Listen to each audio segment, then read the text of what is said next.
নগাঁও হাইস্কুলৰ নৱম শ্ৰেণীৰ ছাত্ৰী। আমি আমাৰ গ্ৰুপটোৰ জৰিয়তে গাঁৱৰ এটা ছাৰ্ভে কৰিছিলোঁ। সেই ছাৰ্ভেটোত বেছিখিনিয়ে আছিল বিশুদ্ধ পানীৰ জ্বলন্ত সমস্যা। আমি যধে মধে ৰাসায়নিক সাৰ বা কীটনাশক দ্ৰব্য ব্যৱহাৰ কৰিব নালাগিব। মৰা জীৱ-জন্তুবোৰৰ মৃত শৰীৰ পানীত পেলোৱাৰ পৰিৱৰ্তে দ গাঁত খান্দি পুতি থ'ব লাগিব।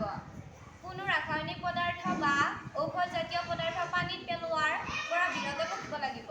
প্লাষ্টিক বা আন পেলনীয়া পদাৰ্থবোৰ উপযুক্ত ডাষ্টবিনত পেলোৱাৰ ব্যৱস্থা কৰিব লাগিব। ইয়াৰ উপৰিও সুপৰিকল্পিতভাৱে অনাময়ৰ ব্যৱস্থা সকলোৰে বাবে কৰিব পাৰিব লাগিব। ভূগৰ্ভত পানীৰ ক্ষেত্ৰত পৰীক্ষা কৰি উপযুক্ত লেয়াৰৰ পৰা পানী উলিয়াব পৰা ব্যৱস্থা কৰিব লাগিব।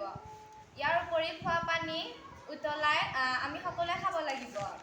বৰষুণৰ পানী সংৰক্ষণ কৰি সেইবোৰ উতলাই আমি খাব লাগিব।